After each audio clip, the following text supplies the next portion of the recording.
class. We are very happy to have our Niels Bohr Professor Reshetikhin to give this course. It's a course on quantization of gauge systems, and somehow this topic lies very close to the whole heart and core of our operation here, to really try to understand the mathematical underpinning of quantum field theories as well as we can somehow build them up further. I want to tell you and make you aware that we have a rather complicated schedule in terms of rooms. It's because it's during term time, and therefore be aware of where we're going to be next, right? Because it changes constantly. All right, we posted one of these outside each door, so you can use those to help you. And also, I'm going to pass around the list, and so please sign up on this list. But now I'd like to give the word to Iris.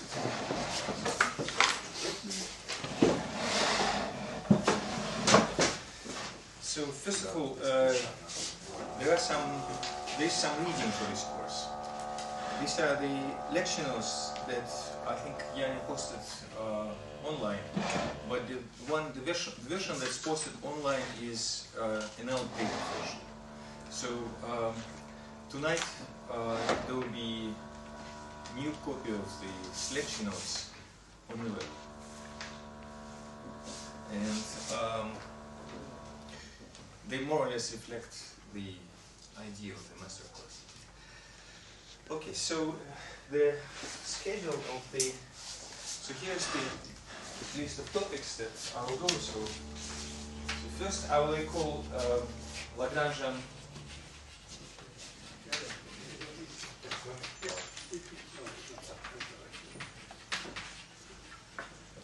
classical field theory. Then I will explain the framework of local quantum field theory.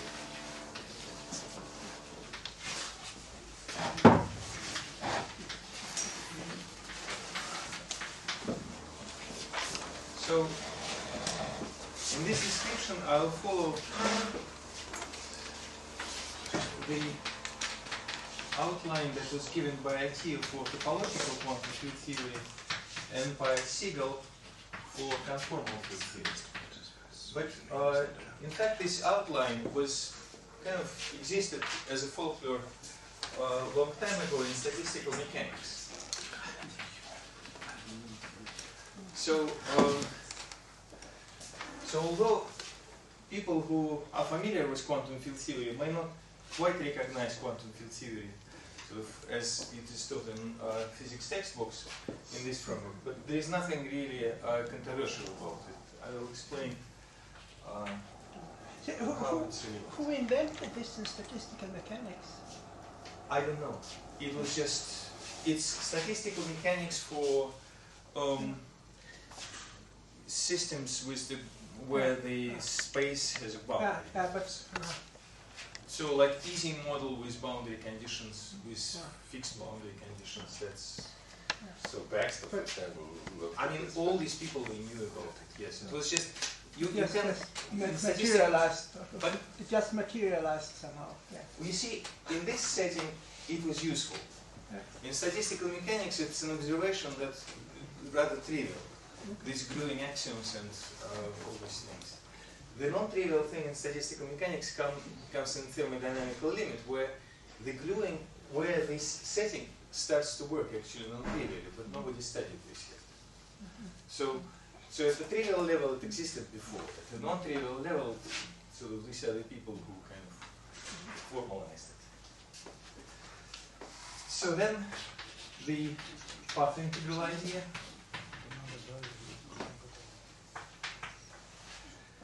And then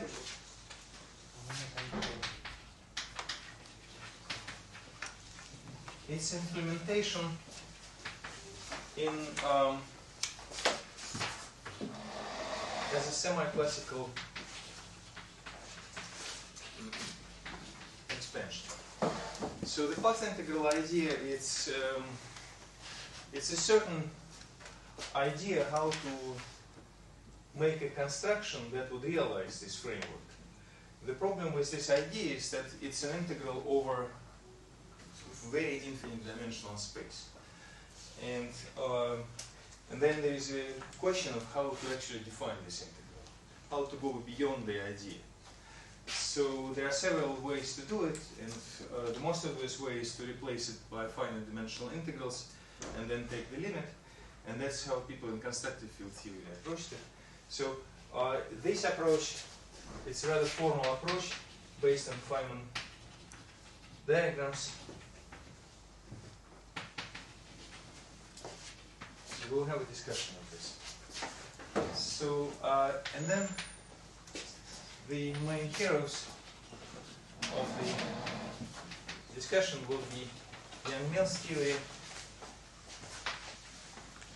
as most interesting, probably one of the most interesting and most complicated theories in this setting, and Chern-Simons theory, which has some of the features of the Young-Mills theory in the sense that fields are connections, but it's way more easier, but still it's sufficiently complicated to have many open problems.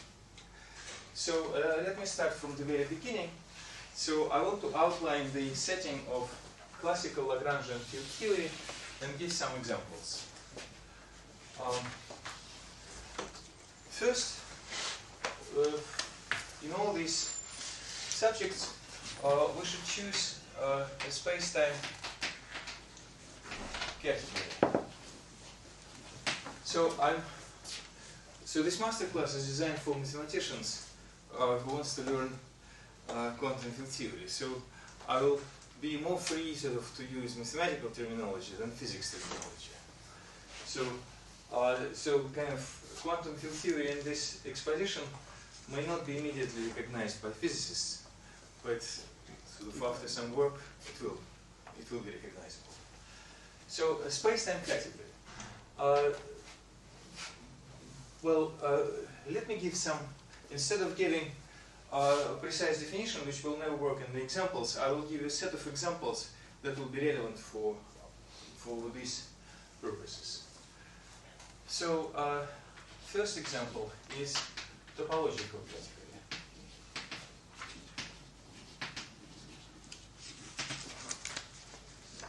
Objects are d-1 dimensional smooth manifolds, and morphisms.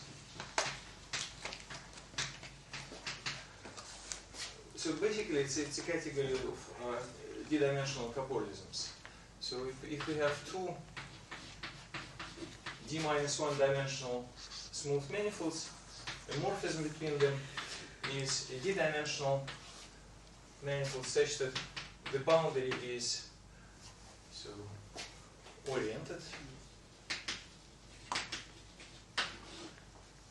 such that the boundary is the disjoint union of these manifolds, and bar is M with an opposite orientation, and so morphisms, so strictly speaking, they are homotopy classes, homeomorphism classes.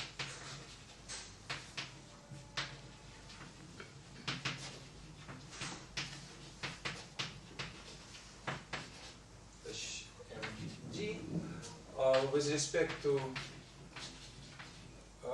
homeomorphisms, trivial at the boundary. Homeomorphism means diffeomorphism. I suppose so. Pardon? You write smooth manifolds for d-1, and then you say homeomorphism. Do you mean diffeomorphism?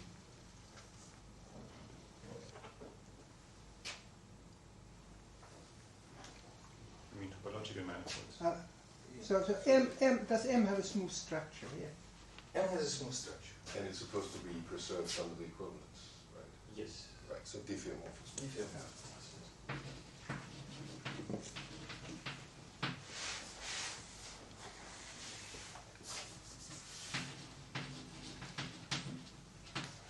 So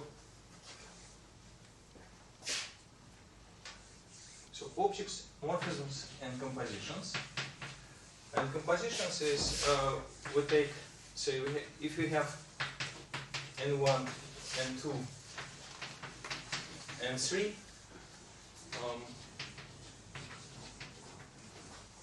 so then we take the result of the gluing of m1 and m2, m12 and m23 over n2, and we take the diffeomorphism class with respect to the diffeomorphisms which are trivial on the boundary of m13. So this is the category that will be relevant for Chern segments. So another category that will be relevant for Yang-Mills is the Riemannian category.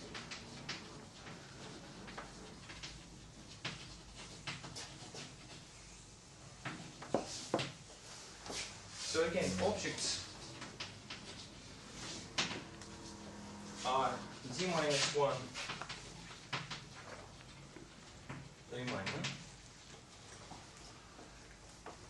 Morphisms, but this is not quite enough. So these are d minus 1 Riemannian with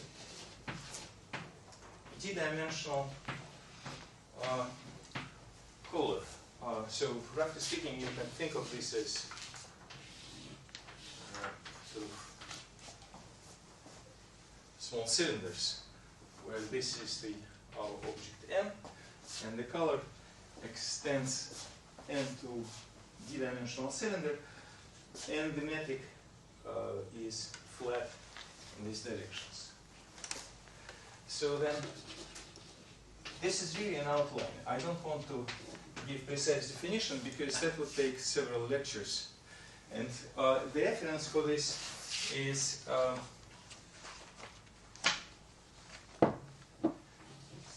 Stolz and Teichner. And it's a series of papers where they clarify this notion, and that's on the website of Peter Teichner, his Berkeley website. So morphisms, well, again, I'll just draw a picture that would clarify the idea, but I will avoid the precise definition because that would take a very long time. So when you have two d minus 1 dimensional Riemannian manifolds with colors, you can glue a d-dimensional Riemannian manifold in between such that the metric agrees with the metric on the boundary with the colors. So that, and then composition is good. You see, if you don't have these colors, then you can sort of glue them with some angle, and so as a result the metric will not be smooth on the result of the glue. So these colors, they exist sort of to be, in order for the manifolds, in order to be able to glue smoothly.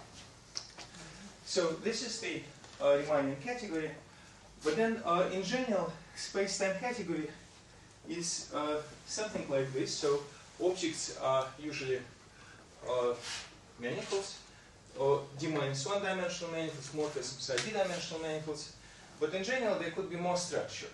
So for example, we can have some fiber bundles over spaces and over space-times. So objects are usually spaces and morphisms are space-times. And of course, these are nice examples for, this is for topology, this is for Riemannian geometry, but for physics, the most realistic example is when the category is pseudo-Riemannian, and when the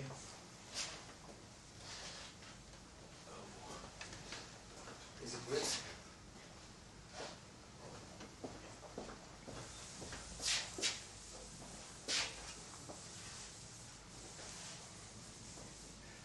So for physics, the most important is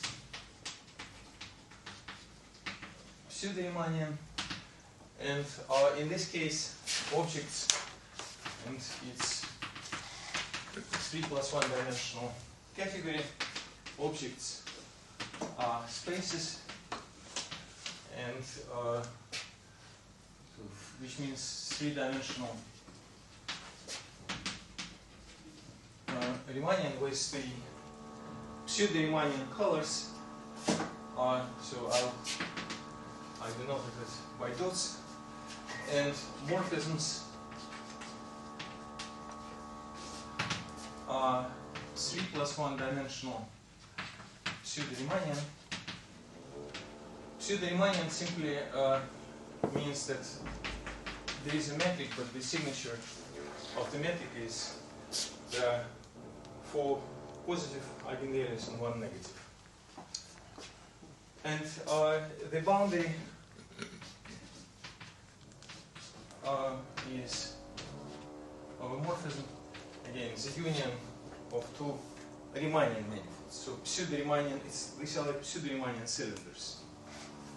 And in physics, it corresponds to the propagation of the sort of space. This is the 3-dimensional space, and it propagates in time. That's the. So this is the one that's most relevant for physics, for relativistic physics, for high energy physics, for quantum field theory.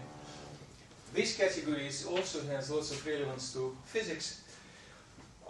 Say there is something that's called statistical field theory, and that's essentially quantum field theory on Riemannian category.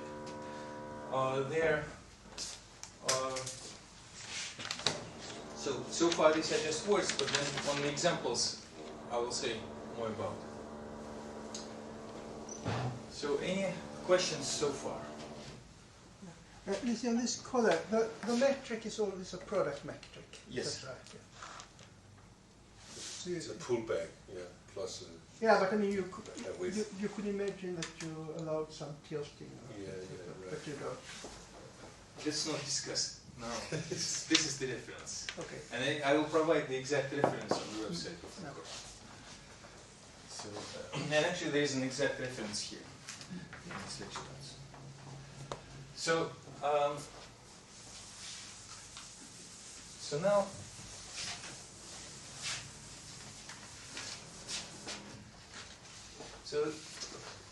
let's discuss the Lagrangian field theory.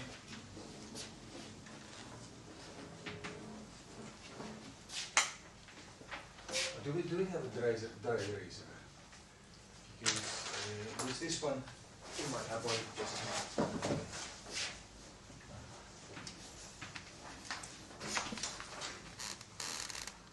So, in order to, so what are the ingredients that are needed to define a Lagrangian field theory? So first we have to fix a space-time. Just in order to, and then we have to fix fields on space-time.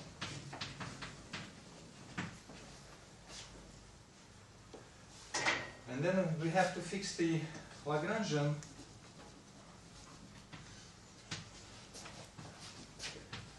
and the action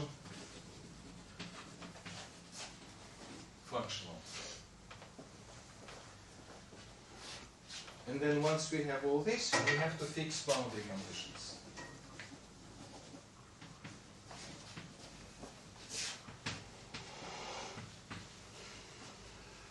So again, so this is the list of ingredients that any Lagrangian field theory needs in order to be defined. And then again, instead of the trying to give an abstract general definition that will be difficult to fit into relevant examples, I will just give the collection of examples. And the collection of examples include classical mechanics, classical Lagrangian mechanics, nonlinear sigma model,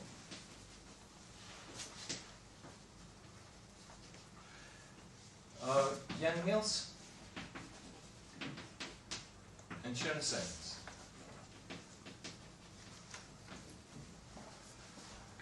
So actually one of the goals of these lectures is to put these to,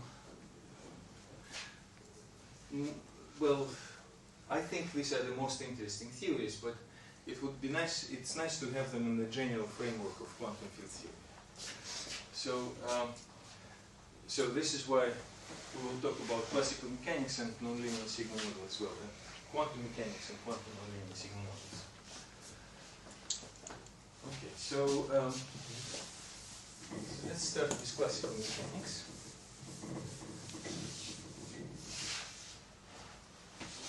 So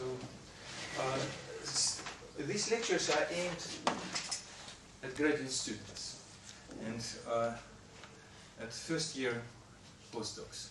So this is why I will ask these questions which I would not ask otherwise. Please raise your hands. Who is familiar with classical mechanics? Classical Lagrangian mechanics.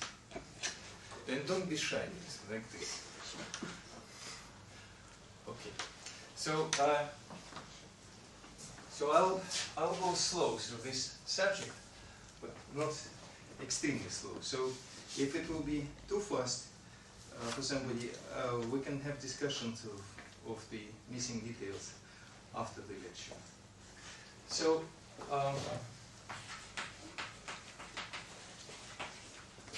classical Lagrangian mechanics. So let's just go through this list and let's look at what are the ingredients of classical Lagrangian mechanics if you think about it as Lagrangian field theory. Space-time category is the following. Objects are points. They are oriented points. Oriented point is simply a point on which there is an action of V2.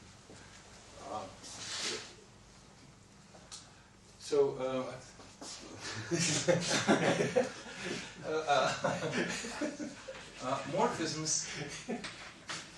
you will see what I mean. Morphisms, it's pairs of points, and the Z2 permits. Okay. So morphisms are Riemannian manifolds, one-dimensional Riemannian manifolds with flat metric, which are subsets, which are intervals in R. So this is the picture. Now, what's good about these such Riemannian manifolds, because they are subsets in R, they have collars, just automatically from the very beginning. So you know how to glue them smoothly. So just take one near the other. So, so the boundary of such thing is the collection of 2 points, T1 and T2, and well, just T1. So now, so this is the space-time that corresponds to classical mechanics. Fields.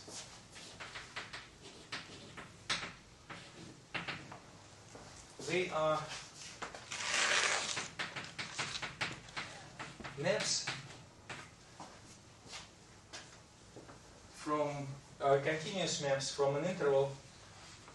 Let's say smooth maps from an interval T1 to T2 to N. N is some n-dimensional smooth manifold.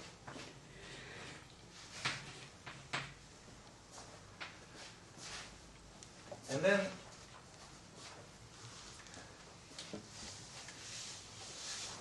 the action functional is the integral from t1 to t2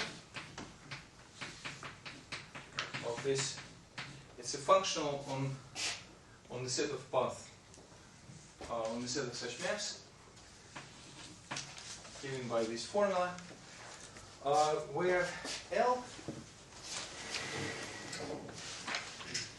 is a function on the tangent space, tangent boundary to M,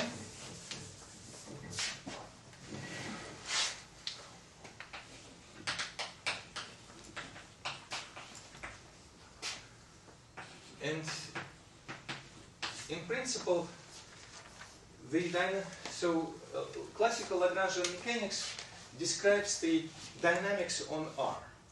So the whole idea is that the trajectories of this dynamical system are paths from T1 to T2, which are extremal points of this action function. So it sort of goes back to the principle of minimal action. So in some special cases, the trajectories are really the minima of the action. So that's the idea of the classical Lagrangian mechanics, to have a dynamical system where the trajectories are extrema of this function. In other words, solution to the Euler-Lagrange equation for L. But then, depending on L, you will have different dynamical systems, and so the choice of Lagrangians in our discussion will be very special. These are so-called natural classical mechanical systems, in the sense that this is exactly what corresponds to Newtonian mechanics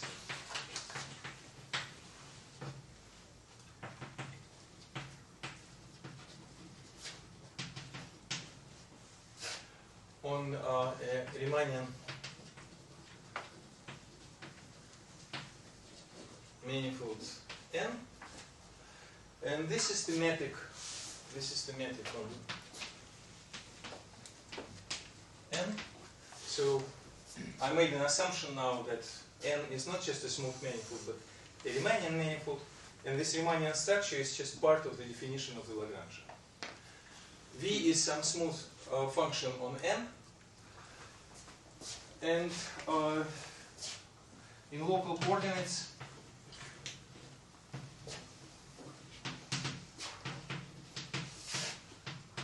this is just something like this.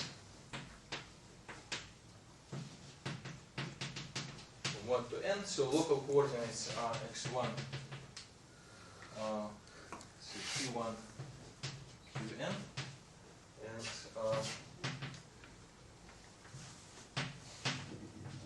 ci is the basis of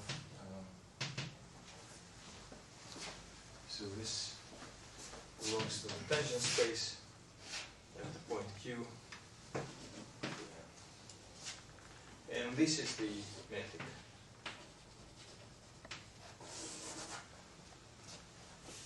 So this is an example of a Lagrangian system, and for some reasons that will be clear later, we will focus on this example. We will not consider the cases when, say, it's a higher degree polynomial in Xi.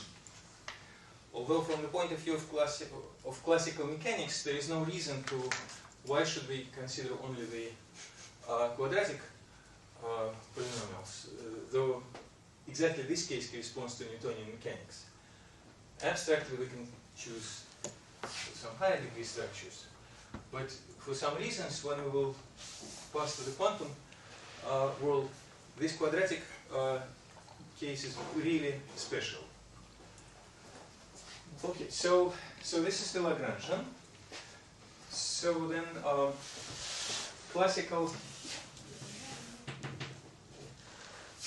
trajectories or equations are solutions to the Euler-Lagrange equations. So we should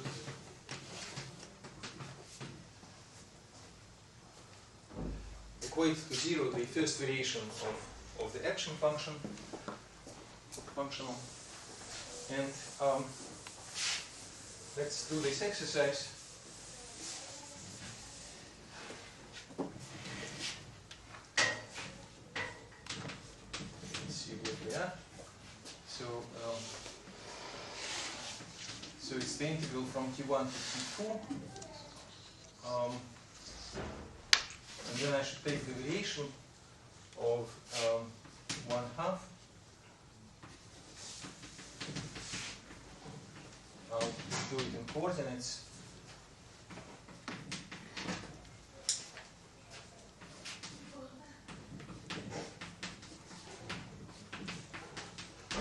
Minus v gamma t dt. And then when you do this variation, you vary gamma in here.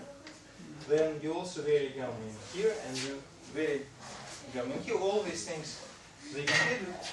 And the result is, so when we vary the first derivative of gamma in time, then we will have the variation of gamma with the time derivative. In order to get rid of it, we should integrate it by parts. And so that's why we have this answer. Sum over j, ij from 1 to n, gij gamma t, gamma dot I t, delta gamma j t, between t1 and t2. These are the boundary terms from the integration, minus the integral t1 to t2. And then we have, so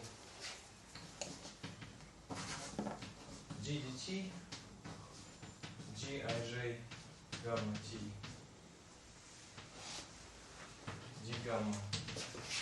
I'm sorry, this must be very boring to write all these indices, but then we have absolutely no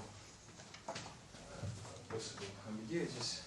So this is what we got from the integration by parts. Minus, there was a remaining term, the 1/2 sum over ij d dqk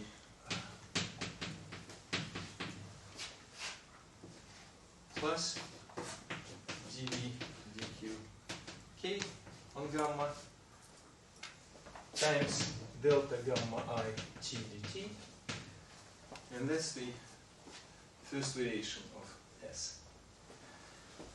So equating these to 0, these are Euler-Lagrange equations.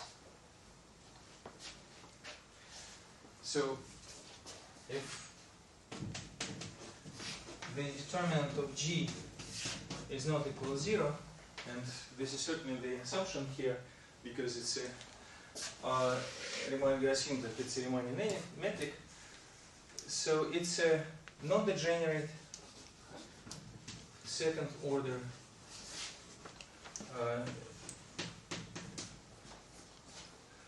differential equation. So at least locally there are solutions, and the question is what kind of boundary conditions we should set for this differential equation, for the Euler-Lagrange equation. So I guess that's the sum of k missing. Sum of k, yes, I'm sorry. Okay, now I can see that I should put it in k here, and it's k here, and it's j here.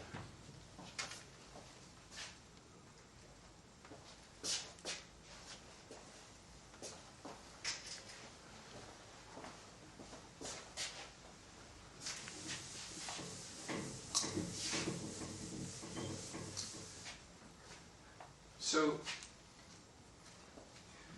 So the sum of OK goes all the way outside, right? yes, so let me write it again. So it's the system d dt g aj gamma.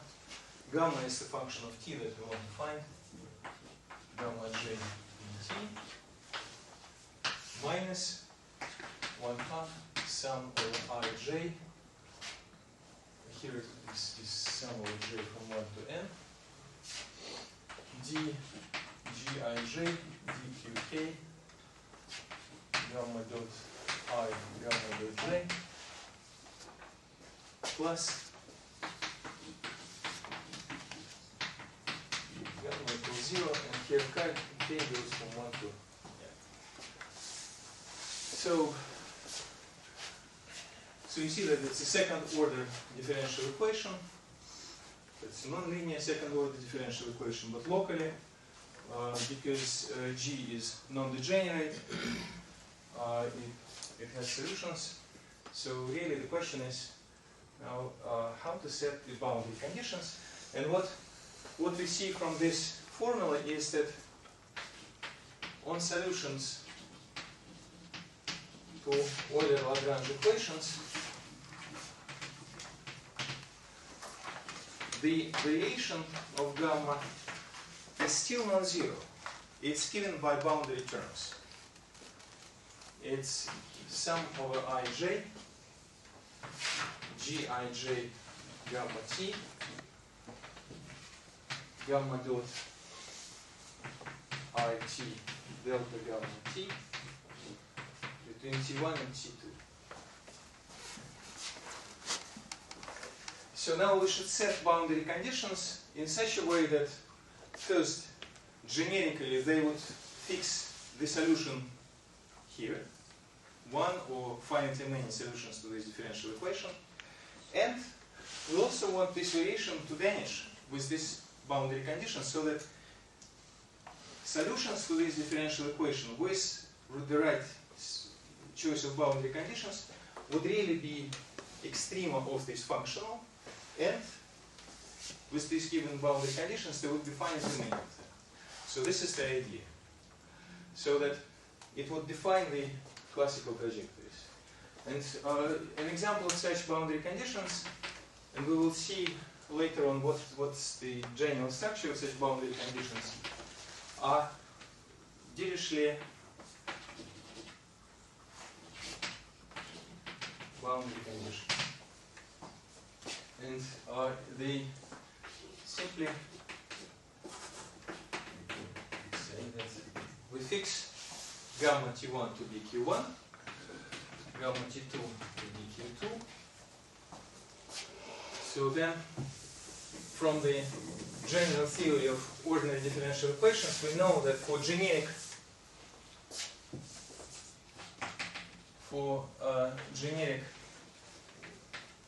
Q1 and Q2 and T1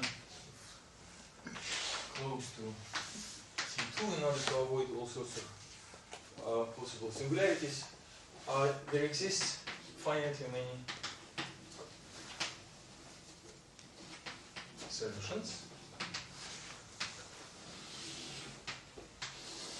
That's the first good news. And the second good news is that once we fix this, then we see that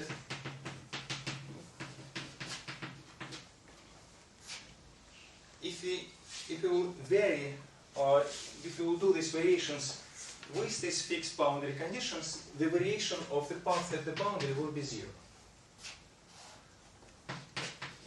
It's, roughly speaking, what we do is we vary through all sets of paths where they are fixed at the endpoints. So this is why delta S gamma is 0 on solutions to this boundary problem. And the boundary problem is consists of two parts.